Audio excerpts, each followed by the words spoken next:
The most successful people in the world all have one thing in common. They've learned how to think big by developing a perspective of possibility. And the good news is, we all have the potential to apply the same strategies to achieve amazing things in our work and lives. Hi, I'm Rob Hartnett, and as your Chief Possibility Officer and host, I'm here to inspire you to become the star of your world as a person of possibility, through learning how people from all areas of life are thinking big and chasing down their dreams. Let's hear from a person of possibility right now. And it's a very special episode today because we have a great guest coming all the way from Fort Worth, Texas, Mr. Donnie Boivin. Donnie is an ex-Marine Corps, 20 years commissioned salesperson, working in everything from direct sales, selling air conditioners, all the way to selling business and enterprise sales training. And today runs the Success Champions group of companies. Donnie, how are you, my friend?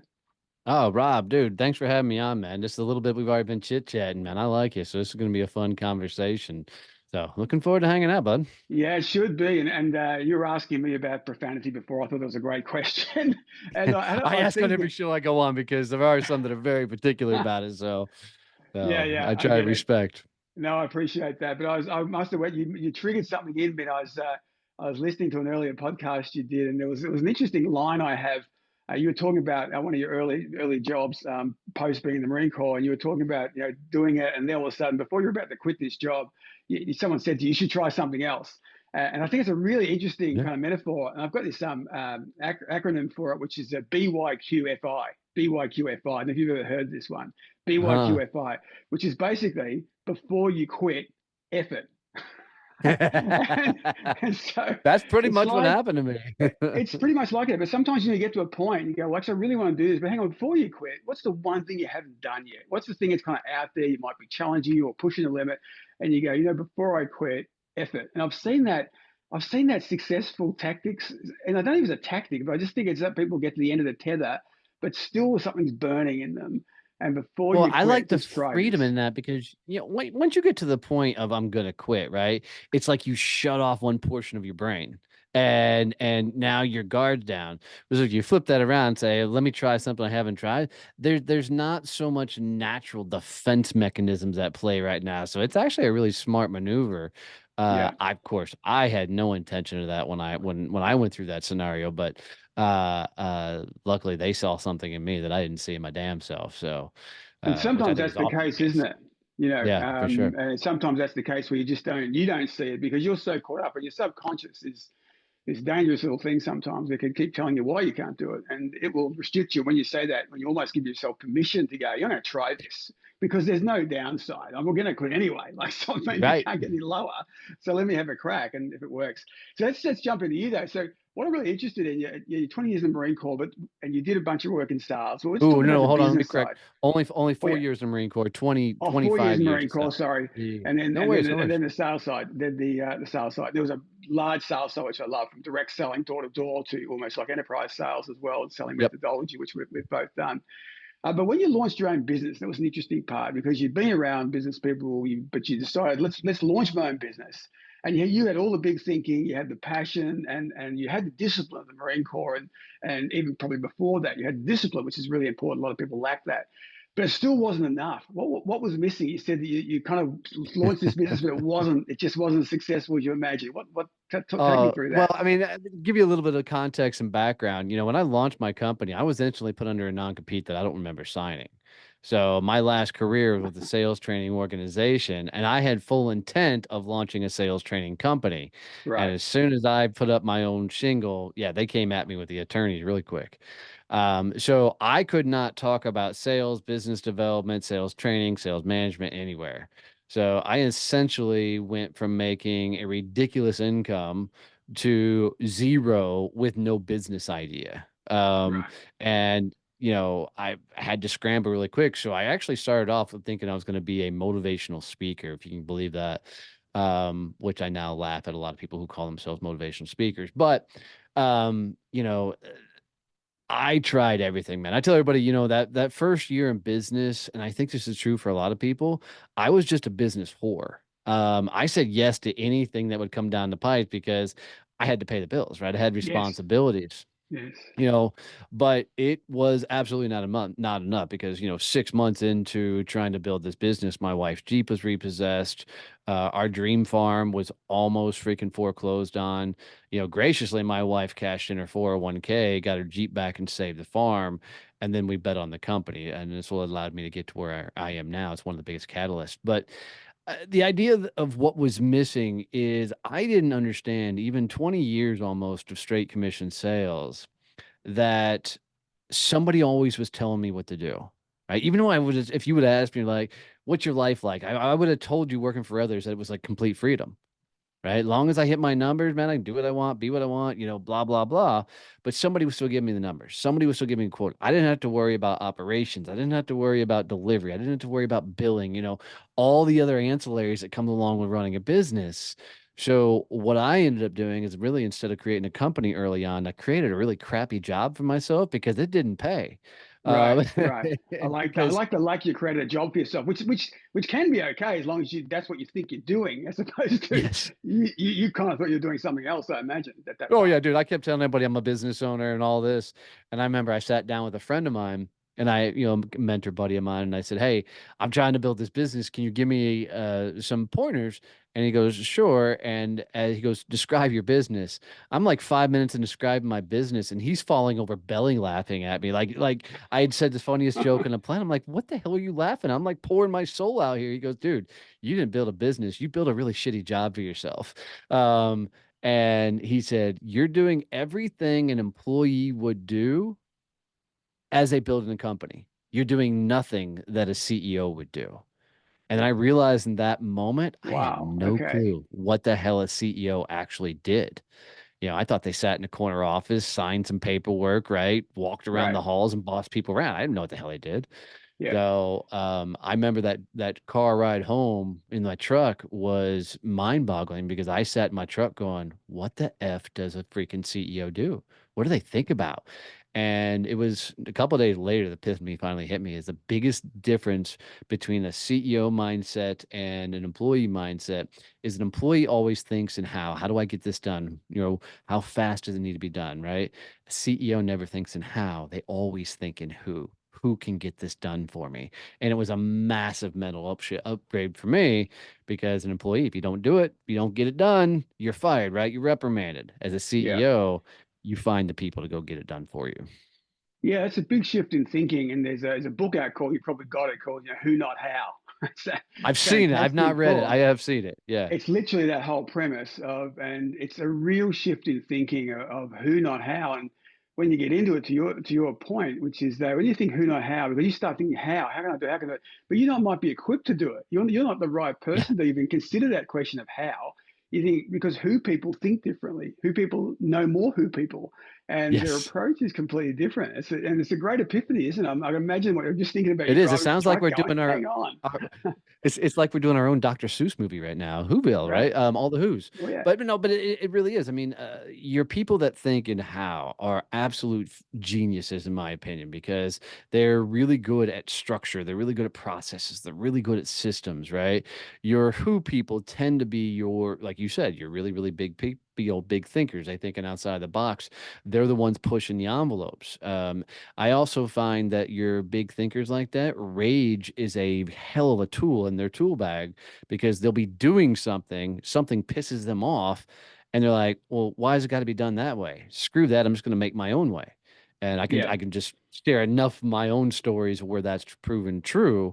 Um, uh, just the things we've created out of being pure pissed off at the way it was already done. Like I created a whole summit because I was tired of fighting to get on everybody else's stages. I'm like, screw Right. it. If I can't get on their stages, I'll just create my own damn stage. Yeah. Um, Yeah. yeah, and I Hey, hang think on. Tell me, that's is that the Badass Business Summit you that's did? the badass What a business great summit. Yeah. name. I love that name. I Dude, mean, I fought with it. We're on year 5 with that now, and I've really, I've come close to a couple of times changing the name because you can't market it, right? right. It's just strictly word of mouth. I can't run Facebook ads and the like, so it has been a beast to get it up off the ground.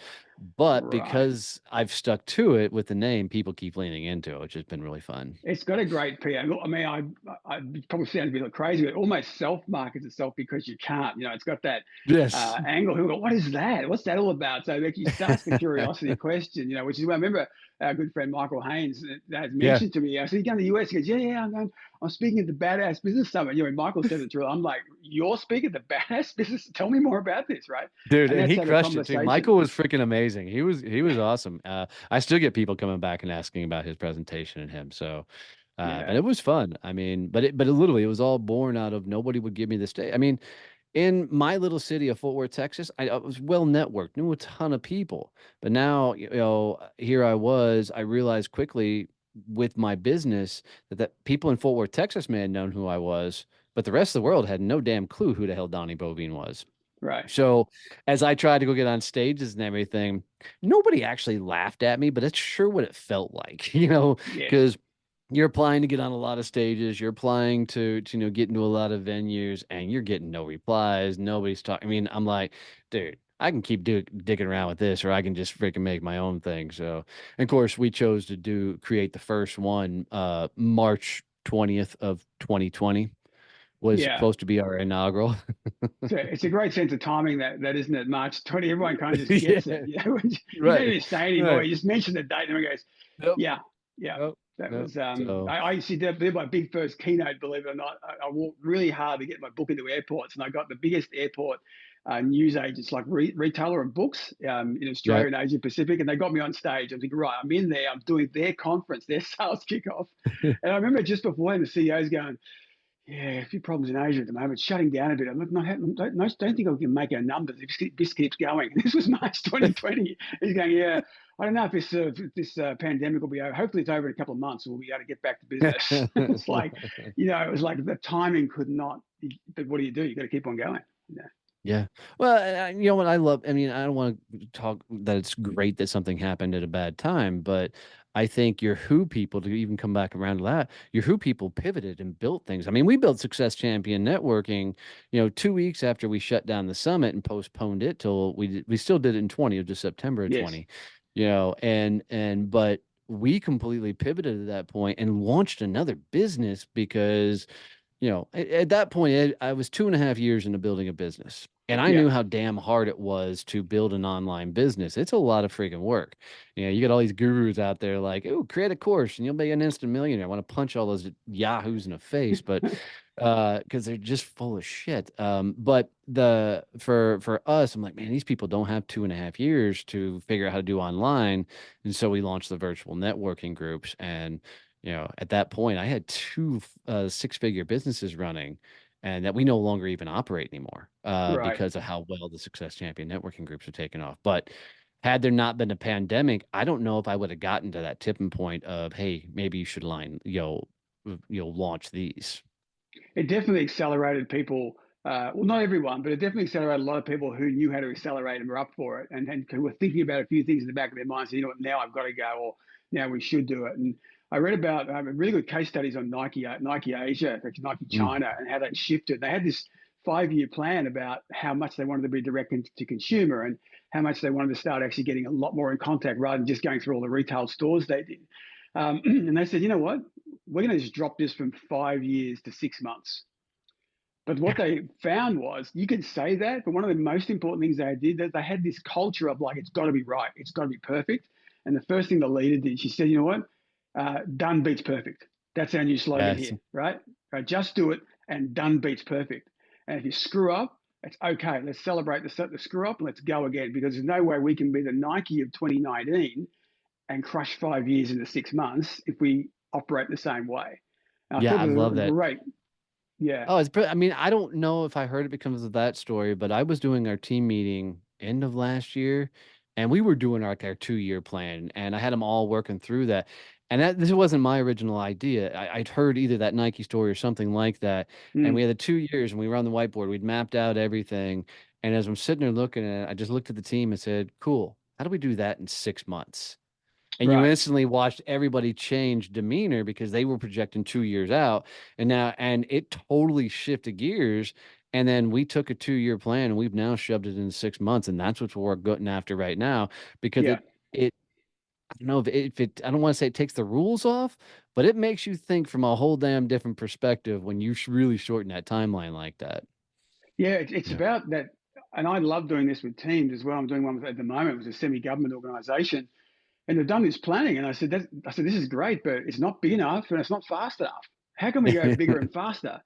And it's giving them permission. And sometimes it's guys like you and I kind of give them the permission to do that. Sometimes even their Yeah. leaders will say to me, or I'm sure they say to you too, well, I really want to do it like this, but if I say it, it kind of gets a bit of traction. But if you come in with the external stories and the like, just gives them permission to go, actually, how can we go bigger? Why are we going? Why Right. can't it be so much bigger?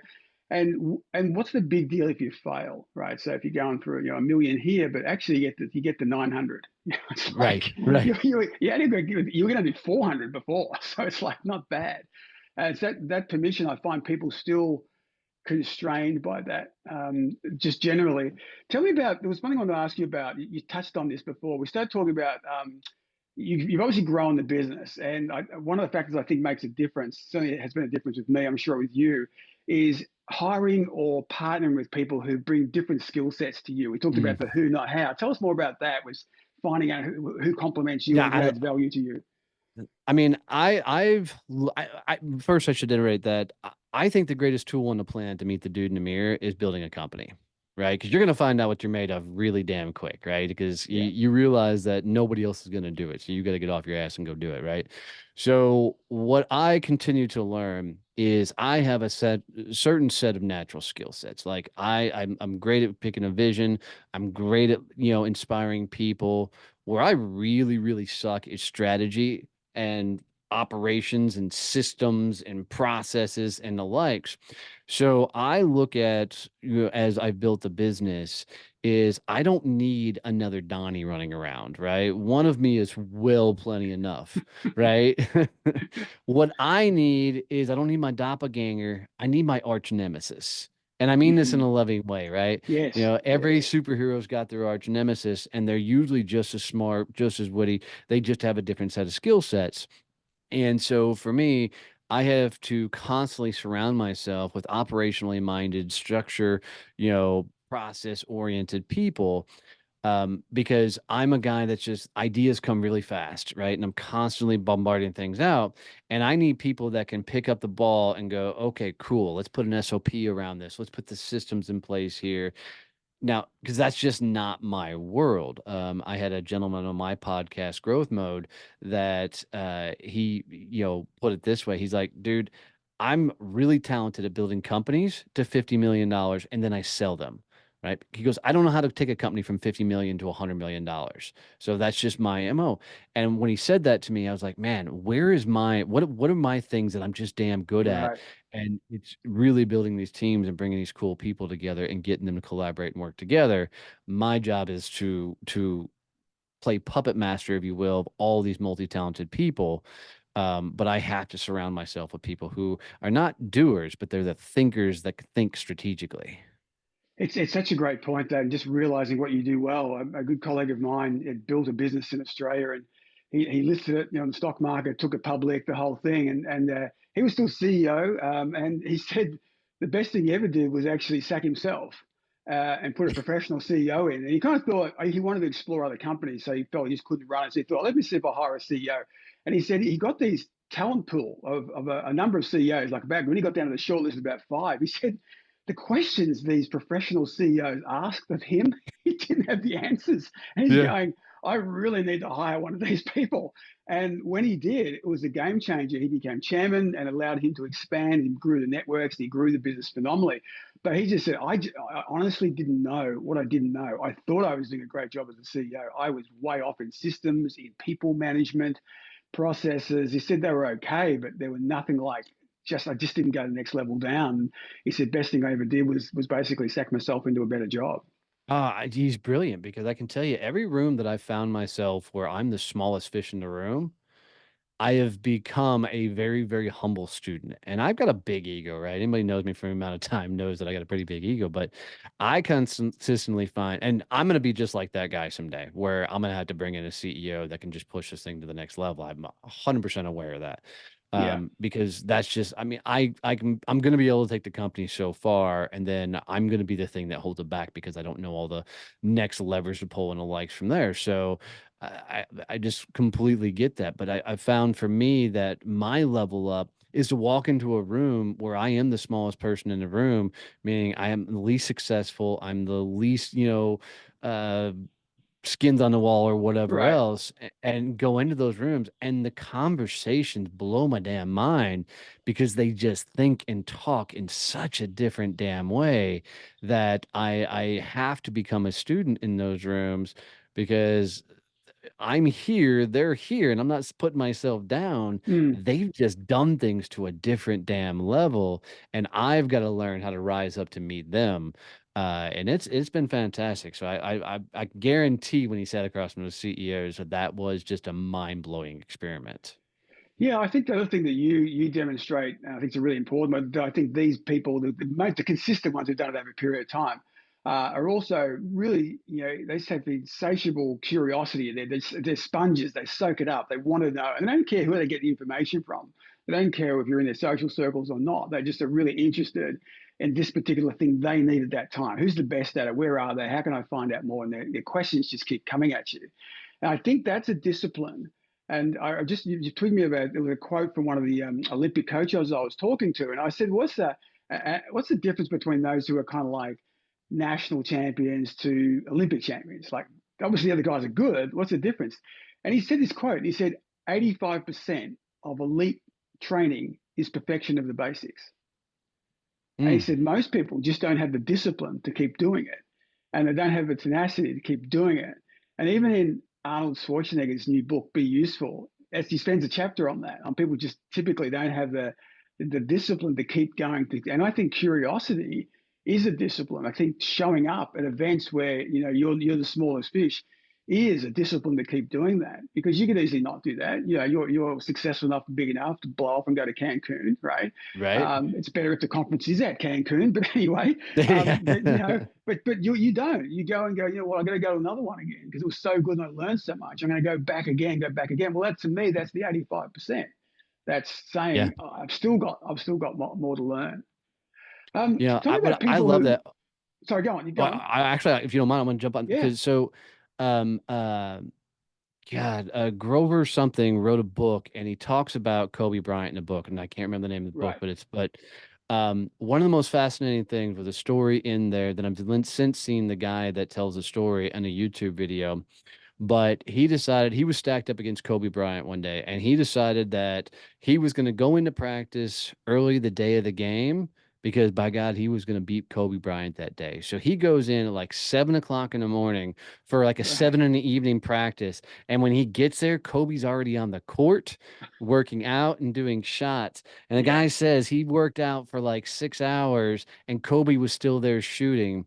And then later that night, Kobe put up like 60 points on the board and then just crushed this guy. And after the game, the guy walked up to Kobe and said, "Why the hell were you there so early? And then why did you train so long?" And Kobe's response is just legendary. He said, "Because I knew you were coming." Right. And I thought, Right. God, that is such that mindset that I constantly want to be in. You Yeah. compare him to like guys like LeBron James or whatever else that are just have perfected the fall down, that are just really giving the sport a bad name.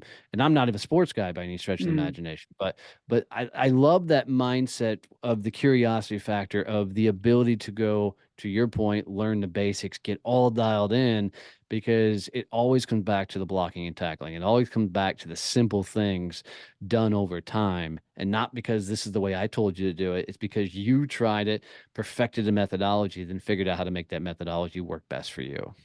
It's 100% right. And, the other thing is I've spent a bit of time in neuroscience, and what that allowed me to do was plug in to some parts about why it's like that. And the reality is the brain. The brain, it, its prefrontal cortex, it can basically hold about one or two things at a time. Like you and I are really focused on this right now. It's what we're focused on. With the prefrontal cortex is this thing. It takes huge energy. It's like a power station. It can only hold about one or two things at the one time, and you can't pack in more stuff to it. But there's a part of the brain which loves process and systems called the basal ganglia, and it loves process systems, and it's super low energy. It's like running on solar. And if you can get the process and systems in there, like, and this is what Adrian, the coach, was talking about, if you can get that, whatever's the basics are, into so it's just completely natural, we call completely natural, you don't even have to think about it. It frees up the prefrontal cortex to focus on the game at the point in time. You're not thinking about the actual process systems, how to do it, because that's just, we've swept that aside. We've made that totally built into us. We've programmed it essentially. So it allows the PFC to actually be really focused on that shot, that person coming at me, that in terms of the basketball side of things. And so when I actually started to marry some of what these world-class people are doing, actually map it to brain science. It's amazingly powerful. And I know we haven't got time for it today, but I've discovered some amazing things in sales where with Well, I'll neuroscience give and you one sales, more, classic. right? I know you talked about growth mindset as we were Yeah, talking earlier. Have you seen it's called the stress is positive mindset? It's a whole new study right. of where they studied stress and Yes, have found that stress is actually a motivational driver, and it's healthy for most situations if you understand how to use stress to propel yourself forward. It's fascinating 100%. to me right now. That's eustress versus distress. So Yes, yes. eustress is the positive, and that's the tension, and that's the good thing because it keeps you like focused on it all the time. Distress is actually when you tip over the edge, and your brain then goes in flight or fight. And what happens at that point? If you go to distress, you end up having fight or flight, and your brain shuts down, and all innovation goes. In eustress, which is what you're talking about, yeah, it's a driver. It's a really cool driver. You can be more innovative. You can actually start pushing the envelope. You start don't worry about failing, and that's the key. That's a really interesting one because as humans, we're more motivated by avoiding pain than actually seeking reward. That's the bottom line. But there's Absolutely. a Well, fine line in tipping the tipping point. yeah, absolutely. I mean, you and I grew up in the self-help generation, right? So it was the everybody be happy, think happy thoughts and all of that generation. I love the stage of life that we're in now to where they're like, no, it's not about all this positive, reaffirmation crap. It's all about understanding, utilizing the things you're given and utilizing the things they said don't tap into, like rage, like stress, Right. like you can't go rage for, a week long straight because that That's right. turns you into Darth Vader, right? In the dark Yeah. side. Yeah. But you've got to understand that there is power in finding those emotions and those things as well. And it's really cool to see a lot of that come to the surface as more and more research comes out around this of Yeah. how to use the things that we were told to stay away from, for a lot of our growing up and stuff. It's a fascinating Yeah. moment. Because we already had that. We don't. You want to block it off. I love that. When people are coming to you these days, you have a lot of business owners who are looking to scale or do different things. You've got sort of three buckets, which I love, which is you help them get out of their own way, you help them either close more sales, or you help them scale their business. What tends to be of the three? Is there any? Is one of those three more popular, or people coming to you now and more things, or is it pretty equal? Um, Most of my career, people come at me for the sales side of things, but Right. I don't care if they come at us for scale. I don't care if they come at us for sales. It's always coming. The answer is how to get out of your own damn way. Because I mean that's the only thing holding most people back. And Yeah. even if you are a very strategic, visionary, driven type person, right? Your own way may be understanding that you're not the dude that should be doing all the processes and systems inside of your company, that you should be outsourcing and giving that to somebody else, type of things, right? So there's power in the humility side of it all, but mindset is always going to be the answer, even if people don't want to understand or hear its mindset. And the people that don't want to hear and understand the mindset, they're just looking for a silver bullet. They want that one magic, wand maneuver that's going to set them off to the sunset. And I only speak from personal experience, right? Because Yeah. that was my struggle for a lot of time. Unknowingly, I just wanted it to be easy, right? I wanted to come simple, and what I've learned is wanting an easy life creates a very hard life. That's a really good way of saying it. I think that's right. I mean, in some ways, you say laziness. It's a great way of embracing it. Actually, some we think some we're lazy, we just want the silver bullet. But in fact, if you actually speak to a lot of successful people, they're inherently lazy, right? Because they're looking to Yes. find the right way, the easy way out. But they know it's a struggle to do it, right? But if they think differently, there's got to be a better way. Why do I have to go through all that? Can't I do something different? And I'm sure we were going with generative AIs around this space. Like, how can I do this a little bit smarter and easier? Right. But there's a really old French saying. It's called "Life is struggle," and it's essentially saying that through life, you got to enjoy the struggle, like enjoy the challenges of it, and coming back up and coming back out of things. That's okay as well. It's not like it's really tough, and 100%. you got to embrace both sides. Well, we have to understand that easy has a cost, right? When Yeah, we look for the easy, we're essentially trying to skip the learning, right? Because right. the learning comes in the struggle. I've been playing with a philosophy for some time, and I may write a book on this. I haven't fully, but the idea is our life is nothing more than an experiment. So Mm, if we look at life as if it's an experiment, there really is no failure as long as you go try a different way, right? right. And most people are hung up around this idea of failure, failure, failure. Well, I like the idea of experiment because every time you experiment, you're just learning a different way to try and get to the end result. Yeah, And that's helped me tremendously when I'm learning a new skill set, especially something that doesn't come easy to me, like finances and the numbers and all that side of the business. right. Uh, uh, Looking at it from an experiment standpoint and then going, okay, how do I make this fun? What makes this easy for me to wrap my head around so I can do the hard things that need to be done? Well, hard for me, easy for Yeah. others. So, Yeah, I love that. And in fact, there's a couple of examples I'll share with you. One organization, it's a business that's scaling very, very well. And the CEO there, in terms of their sales and business development, works to drive experimentation and what I'd call failing forward. So when you fall on your face, at least you go in the right direction, right? Is that he has 80% of the business is business as usual, but 20% he runs the business on experimenting, happy to run at a break even small loss. And what they do, they go to their customers and go, what would you love to do that you're not doing? Like in the space they're in, like what would you like to do that's differently? And they're in technology. And they'll speak to IT managers going, well, I haven't got a budget for this, but we've always wanted to do this. And they go, we'll partner with you. How about we build it? We won't charge you. We'll build it and you get to play with it as long as you give us feedback on how it's going. And if it does work out, you become a reference site. Would you be up for that? And they're really strict on the 20%. But what they do on the 20% is they want, of the 20% they experiment, they want at least 50% of that, it's business as usual, revenue turning over within 2 years. And mm, it's got metrics behind it, but it just allows people a bit of freedom to go, yeah, we'll have a go. And they can't get touched by their competitors. The competitors try and break in, and the competitors yeah, just because you're a CIO or a leader in there, and you're going, well, these guys can't do all this stuff. Partner with me. Why would I want to move for? So it wasn't meant to be defensive, but it's actually turned out to be a great way of retaining and growing their accounts because they have this view of let's pick something, let's pick a few accounts a year where we can learn as well, and we can put our people.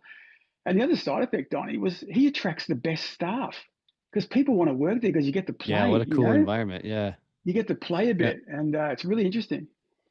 I don't know if it's Apple or Tesla. One of those companies in one of their headquarters, they have these spaces they created, and I'm really really fascinated with it because if you go see how all the billionaires started off, I mean, they all started off in like in a crappy garage. You got Jeff Bezos and his falling banner and stuff and Yeah. everything in his office, right?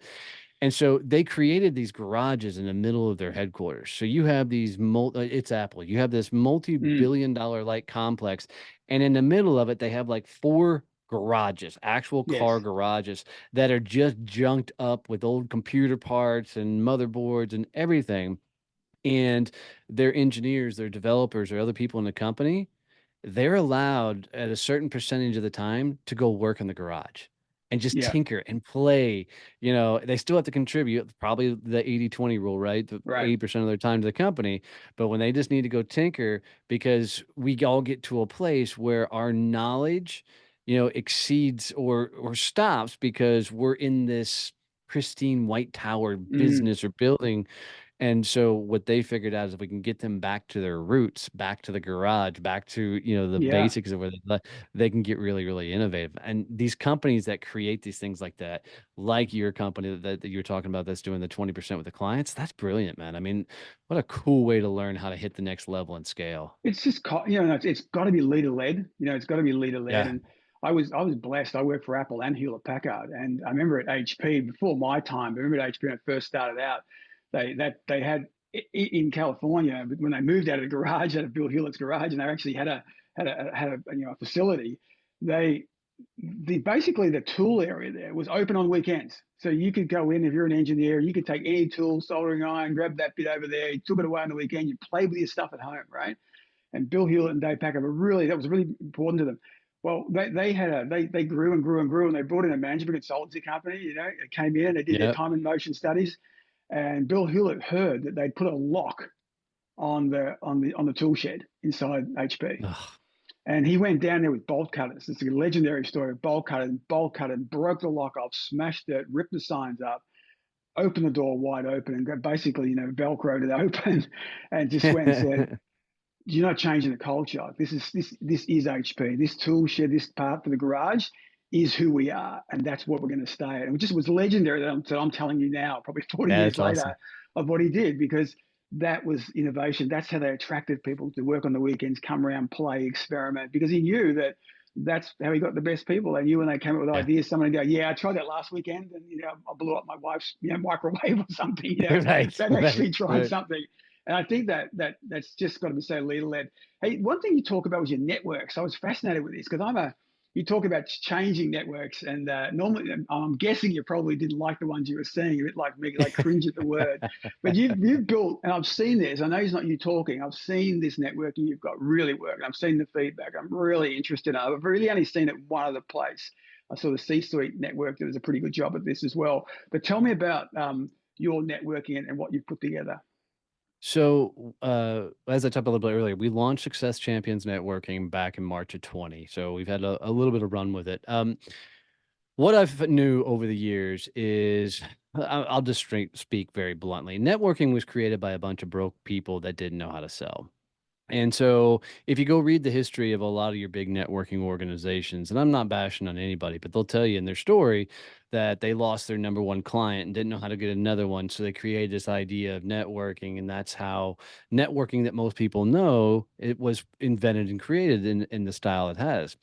And a lot of those spaces where people can find networking, there's nothing wrong with them if you sell B2C.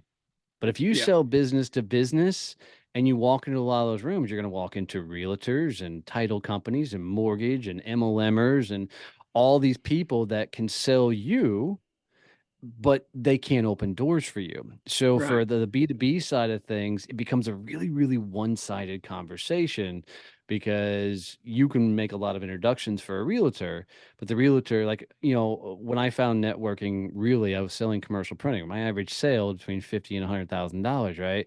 And God love a realtor. A realtor's not going to introduce me to a company that's, going to be spending 50 to $100,000 on one project, let right. alone millions of dollars a year.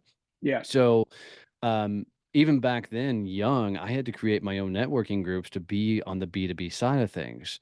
So that's what we did is we just created these virtual B2B networking groups. We're expanding rapidly throughout North America. We're in Canada now, and continuing to scale and grow.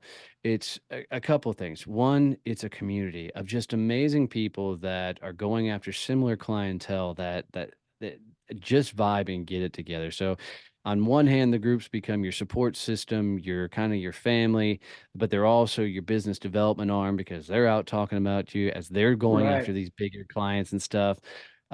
We do a whole huge online community with everybody as well, where we bring in some of the biggest names in the world to speak to the different chapters and groups. Steve Sims was just in there last month, coming in and talk to us. Really good dude.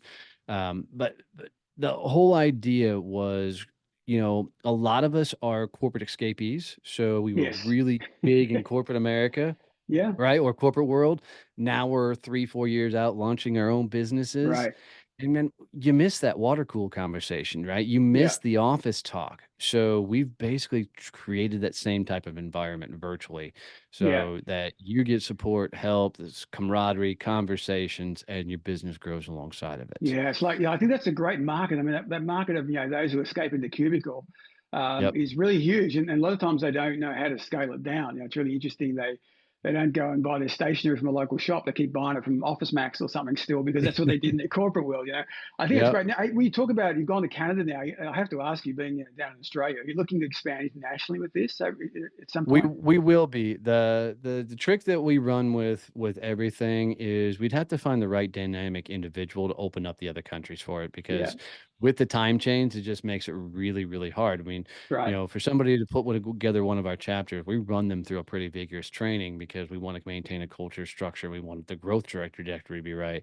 So, the time changes can get extreme on both ends, especially depending on where you are in the country. So we've been Yeah. focused primarily on North America, but we've got eyes on the UK, Australia, of course, further in Canada as well. Just your predominant zones where Yeah. there's not so much of a language barrier and such. So Fantastic. And is the Badass Business Summit on again for this year, for 2024? yeah, so September 18th through the 20th, here in Fort Worth, Texas again. So we got a really cool venue that we're stoked about. We're gonna have a trade show this year attached with it, so that'll Fantastic. be awesome. I got to look at that, Uh, man. I'm going to be in the US in September. I got to try are and you really? line my dates. Yeah, yeah. Well, I'll have to. We'll keep in contact. That's Yeah, definitely please really do. cool. That'll be really cool. Hey, look, man, it's been fantastic chatting to you today. I really enjoyed the conversation. You've got so many resources, and ladies and gentlemen, Donnie's website, which I'll get him to give you in a moment. So many resources, the amount of books you're publishing and putting out, the podcast. There's so much stuff that I really do encourage people to go. If you've enjoyed this, go beyond it and go and check out what Donnie's got going. Donnie, what's the best way to connect with you and your resources? Well, and before I do that, guys, if you've hung out with us this far and you've spent this much time with us, if you got any value, any tips, any tricks out of this, do Rob a favor. Take a screenshot wherever you're listening and watching this and post that on social media and let them know the takeaways you got from this show. Having my own podcast, man, I can tell you one of the hardest things in the world to do is to build an audience. So if you'll just share this episode out or any of his other episodes out, it's literally like giving Rob a virtual hug and it'll mean the world to him. So if you guys want to follow me right now, we're in a complete revamp and a whole branding project going on. So the fastest way to get to me right now, just go to LinkedIn, type in Donnie Boivin, B as in boy, O-I, V as in Victor, I-N as in NATO, in LinkedIn. Come hang out. Tell me you heard me on Rob's show, and I'll be glad to connect with you. You can even go to my profile if you want to. You can schedule a time to get on my Zoom calendar from my LinkedIn profile from there. Yeah, that's the way I did it, and everything's there. Hey, Donnie, really appreciate it. Fantastic. Thanks so much for being on the show. And thanks for the shout out as well. Appreciate it, man. Absolutely, brother. I hope you enjoyed this episode of the It's All Possible podcast. You can contact me at rob@robhartnett.com or my website, robhartnett.com, or on LinkedIn. Remember to check out the previous seasons and episodes of the podcast and the show notes for more details on this episode's guest. For more inspiration, remember to check out the It's All Possibility playlist on Spotify, which contains a collection of upbeat, positive music I use for inspiration in my live performances. Until next time, live with passion and a perspective of possibility.